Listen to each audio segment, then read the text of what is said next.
Baik, terima kasih atas kesempatannya Pak. Jadi kami di sini dari kelompok 2 sistem kendali untuk proyek paper kami ingin membahas progres dari paper kami yang beranggotakan saya Kenny Sibarani, teman saya Frans Wesley Sagala, Amos Panjaitan dan Bang Elkano Tagalung. Nah di sini teman-teman kami sudah menentukan judul kami yaitu aplikasi kontrol PID untuk mengatur kecepatan mobil secara konstan menggunakan sistem cruise control. Nah, jadi kami sudah berdiskusi tentang abstraknya bagaimana, yaitu pada paper ini akan menampilkan bagaimana bentuk penerapan dari sistem cruise control jika digunakan PID dan seterusnya. Tertera di sini, Pak. Lalu untuk pendahuluannya kami sudah membahasnya. Berikut teori dasarnya tentang bagaimana sistem cruise control itu, apa itu sistem cruise control dan bagaimana apa itu PID dan bagaimana kerjanya. Dan ini dia yang kami ikuti untuk persamaan dari PID-nya, KP, KI, dan KD-nya, Pak. Nah, berikut ini dia ya rangkaian yang kami ikuti untuk PID-nya, Pak. Di sini kami langsung membahas ke desain kontrolnya. Jadi teman-teman di sini aku menjelaskan bagaimana untuk perumusan-perumusan yang ada di desain kontrol kita nanti. Jadi di sini itu kita membuat sistem cruise control, di mana cruise control ini akan dimasukkan ke dalam sebuah mobil. Di mana dalam sebuah mobil itu cruise controlnya itu akan mengatur dia untuk berjalan dengan konstan ya. Jadi di sini dia ada U dan ada BV, di mana U itu adalah jika kita menaiki mobil itu merupakan sebuah kelajuan kita sedang bergerak. Nah, BV itu adalah sebuah hambatan atau bisa dibilang kalau dalam bidang miring saat dia bergerak dia akan ada gesekan atau hambatan yang menarik dia ke belakang yang buat dia akan berhenti gitu kan. Jadi itulah dia U dan BV-nya. Nah, di sini kita kan menggunakan cruise control itu menggunakan mobil. Di mana mobil itu bergerak. Maka kalau benda yang bergerak dari titik A1 ke titik berikutnya itu kita masukkan, kita hubungkan ke hukum Newton yang kedua yang berbunyi seperti ini. Sebuah benda dengan massa M mengalami gaya resultan sebesar F akan mengalami percepatan yang arahnya sama dengan arah gaya dan massanya berbanding lurus terhadap F dan berbanding terbalik terhadap massanya. Nah, maka dari itu di sini kita dapatkan persamaan sigma F sama dengan MA M kali A, di mana sigma F sama dengan massa dikali dengan percepatannya. Nah, di sini kita dapat sigma F-nya itu merupakan lajunya tadi U dikurangi dengan BF-nya. Maka kita dapatlah seperti berikut ini. Lalu kita pindahkan BF-nya ke sebelah kanan karena kita ingin mencari di sini U-nya. Maka kita dapat U sama dengan M kali A ditambah B kali V. Kita ketahui pada persamaan umumnya untuk cruise control, di situ V-nya gitu, V itu sama dengan X dot. Nah, A itu sama dengan V dot sama dengan juga X 2 dot. Nah, jadi di sini kita buatlah A-nya tadi itu kita substitusikan A dengan V dot, A sama dengan V dot ke persamaan 3 tadi. Persamaan 3 itu kan tadi U MA MA tambah BV. Dari sini M V dot ditambah BV ditambah dengan U. Lalu kita buatlah dia ke persamaan S-nya. Berarti US sama dengan MS ditambah B dikalikan dengan VS. Nah, di sini Pak, kami mengasumsikan bahwa massa kami itu 1000 kilo. Massa mobilnya itu kami mengasumsikan di sini 1000 kilo dengan damping coefficient-nya itu 50 Newton S per M. Lalu reference speed kami itu kecepatan yang kami inginkan itu di sini masih dalam sebuah percobaan itu 10 mili per second. Nah, di sini dari persamaan 4 tadi kita buat steady space. Kami buat state space-nya seperti berikut ini, Pak. Lalu kami membuat juga transformasi Laplace-nya seperti berikut ini. Lalu di sini kita membahas ke bagaimana PID ini gimana sistem kerja PID ini pada cruise control, gitu kan? Jadi di sini PID itu kan terdiri dari proporsional, integral, dan derivatif. Proporsional itu merupakan perbandingan atau sebanding. Nah, jadi apa gunanya proporsional ini di cruise control? Jadi proporsional ini berguna jika cruise control itu mobil yang sedang ada dalam mobil yang sudah memiliki cruise control dalam itu, jika cruise control ini disetel pada 60 mph mili per hour kan, tapi laju mobil sekarang itu ada di 50 mph. Itulah gunanya sih proporsional ini, yaitu mengatur kecepatannya agar dia tetap sebanding gitu. Jadi nanti misalnya dia 60 dan 50, proporsional ini akan mencoba untuk membuat dia sebanding di 55 mph dan membuka posisi turtle-nya atau satu gasnya untuk menaikkan kecepatannya. Jadi dia jadi sebanding gitu. Itulah gunanya dari si proporsional ini. Nah, kalau dari si integral ini, apa gunanya di cruise control? Di sini sudah tertulis ya, dalam masalah cruise control, faktor integral ini didasarkan dari kesalahan kecepatan kendaraan. Maksudnya adalah perbedaan antara jarak yang sebenarnya ditempuh mobil dan jarak yang akan ditempuh jika melaju dengan kecepatan yang diinginkan dihitung selama periode waktu tertentu. Maksudnya itu di saat mobilnya ini berjalan atau menaiki tanjakan, jarak yang harus ditempuh itu dengan jarak yang harus ditempuh kita itu dengan jarak yang dimiliki cruise control itu berbeda.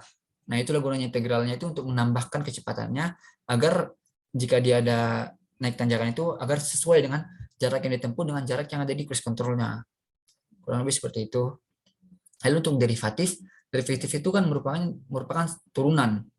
Nah, turunannya itu apa hubungannya ke cruise control dalam sebuah mobil itu, jika kita kembali lagi ke integral tadi, itu semua berhubungan ya Pak dan teman. Jadi saat dia naiki sebuah bukit atau sebuah tanjakan yang curam, dia akan naik. Nah, saat dia naik akan terjadinya tadi BF tadi, tarik gesekan ke bawah tadi, itu turunannya. Nah, di saat dia naik, dia akan turun ini akan menampung, atau di sini dibaca bahwa dalam masa cruise control, faktor derivatif ini membantu cruise control dalam merespon dengan cepat terhadap perubahan kecepatannya. Nah, saat dia sudah naik, saat tadinya dia dalam kecepatan 60 mph, lalu dia akan naik ke tanjakan, maka kecepatannya akan otomatis langsung berkurang drastis gitu kan. Nah, itulah gunanya dari si derivatif ini untuk merespon dengan cepat perubahan dari kecepatan itu. Lalu dia akan mengcover lah saat dia turun cepat kecepatannya, lalu dia mengcover menahan kecepatan itu supaya tetap stabil di sistem cruise control dalam mobil ini. Nah, jadi itulah yang kami bahas pada saat ini, Pak. Untuk kode programnya sedang kami diskusikan lagi untuk kami pastikan selesai saat akan presentasi di minggu depan. Jadi itu kurang lebih bahan dari diskusi kami, Pak. Apa teman-teman ada pertanyaan?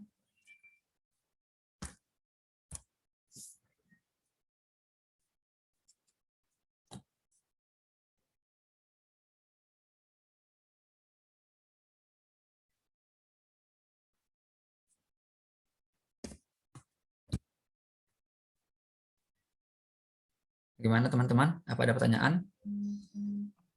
Kayaknya udah cocok ya. Oke.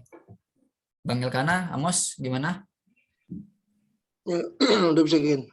Oke. Dari fokus ke apa kita ke kokoknya. Iya. Bisa nanti kita presentasikan minggu depan juga. Amos, gimana Amos? Itu yang persamaannya itu masih kurang paham aku kan. Yang mana? Yang dari sini untuk yang Laplace-nya itu. Ya, itu kan ini udah buat disele-sele gitu kan. Dimana ini kan memang caranya gitu dari kita buat series patch-nya, baru untuk membuat dia mentransformasi dia ke dalam sebuah lapas itu kan ada rumusnya. Jadi inilah VS tadi kan ini. VS itu sama dengan 1 di sini. VS 1, baru ini US. US itu MS tambah B. VS tadi ini nih. Y-nya. Yaitu 1 kali V. Kan ya udah. Berarti dia PS itu VS sama dengan 1 dibagi dengan US-nya. US-nya itu MS tambah B. Hanya itu.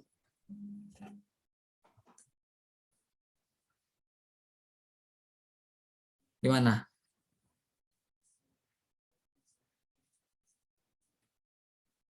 Hanya tinggal memasukkan ke dalam rumusnya aja, VS per US-nya aja dia.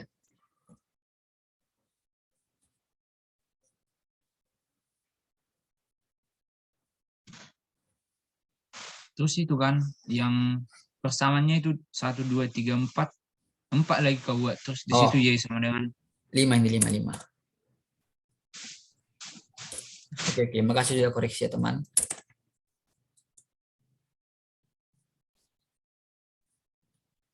Ya, ada lagi?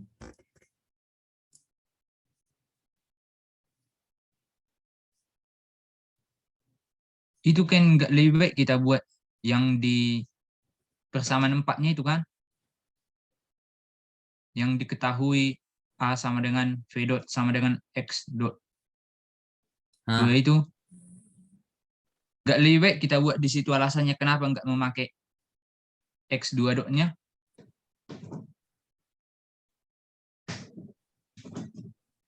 Soalnya kan pasti adanya kalau dibaca itu dibuat di sini sama dengan X2 dot, tapi nggak ada dibuat di bawahnya. sebenarnya itu sama. X itu ini loh. Kecepatan, percepatan, satu lagi ya dah. Nah itulah. X dot ini sebagai laju. Nah, laju. Turunan dari laju itu kecepatan, turunan kecepatan itu percepatan. Nah, laju tadi kan udah jadi CU. Jadi sini kita menggunakan percepatan itu kita buat jadi V dot-nya. Itu dia. Jadi kalau misalnya kita buat Berarti lagi S dot-nya jadi 2 kali ada lajunya. berarti X2 dotnya ini nggak dibuat karena nggak ada variabel Ya, lajunya ya. kita buat sini Apa V dot-nya variabel aja. ordinalnya. Ya, Ya, oke. oke lah ya. Udah cukup lah itu ya. Berarti nggak lebih Apa? nggak lebih baik kita buat di atasnya ini variabel T-nya sebelum diganti ke sini T ke V mana? dotnya ini kan soalnya yang di persamaan ketiga Nah, nggak lebih baik kita buat variabel T-nya soalnya kan bakalan kita turunkan dia jadi MA-nya ini jadi M V dot. variable T mana ada T di sini? Variabel dari V dari ordes Nah, kan di turunannya ini yang MV-nya ini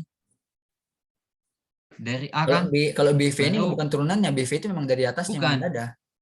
dari MA-nya ininya M dikali A kan Nah, ini yang biar diturunkan jadi M dikali V dot. iya, biarlah ditulis itu biar nampak jelas ke bawahnya kayak mana. Oh, oke. Biar biar nanti nggak bingung dari mana datangnya. Jadi dari sini dulu nanti diubah jadi kayak gini gitu loh maksudnya. Lebih rinci. Oke. Oke. Stop share. Baik Pak, sekian diskusi dari kami. Jika ada kesalahan atau kekurangan, mohon dimaklumi dan dimaafkan. Terima kasih Pak.